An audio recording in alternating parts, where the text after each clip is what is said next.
I'm Danna and we're going to be doing an interview today. Today we're interviewing an EMT who wrote the Emergency 101 Guidebook.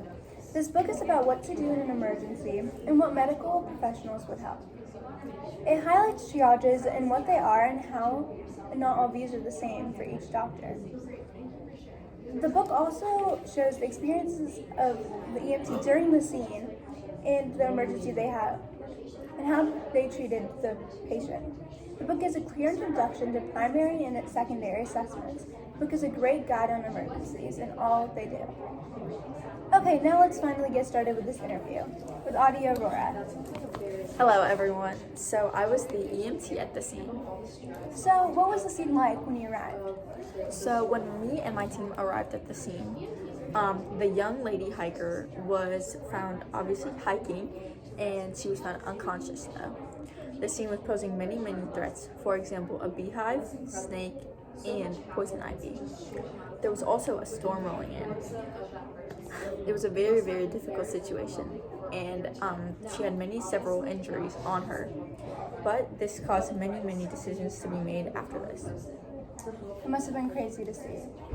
How did you decide what injury to treat first in your patient, since it would have been different for each doctor? The injury that we thought that was progressively getting worse and worse was her arm. Obviously, she had many injuries on her, but this was the one we thought was the most crucial and life-threatening. We had to use a splint to stabilize her arm because her bone was displaced. Then, to prevent the excess bleeding, we used pressure and gauze. The other injuries on her were a very big cut on her leg, which we ended up using a tourniquet for. Some other things that we had to treat were her anaphylaxis. She had many anaphylaxis flare-ups, for example, a bump on her arm and swelling on her face. Good choice. Obviously, not everyone is a healthcare provider. What advice do you have for the common person to help in a medical emergency? So, if a common person were to stumble upon this situation, they would want to know what to do in an emergency. Common advice that I would say would be to stay calm first. Do not freak out because that will never help the situation. First, I would check the scene to make sure it is safe. Make sure it is not posing any threats that could be crucial to yourself. Call 911 and then perform the next steps. The next steps would be checking their ABCs, which is their airway, their breathing, circulation, all the things like that. That's a good way to keep it in the ABC. And perform CPR if they are unconscious.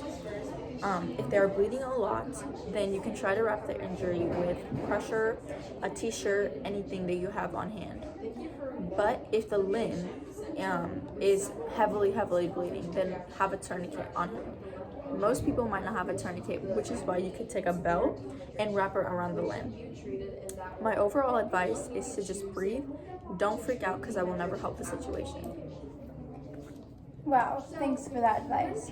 Why did the hospital treat the patient when they did, and you as EMT, of course? Should the patient have been moved up or down the list, do you think personally? So personally, I thought that the triaging was appropriate because the first person that was on the triage list had many fingers amputated and had excessive bleeding. And so when we treated our patient second, there was many reasons behind that too. The first person was just at a higher priority and had higher risks. So we just thought the best for both patients, and this is obviously upon the doctor. And yeah, thank you. What medical interventions did you use?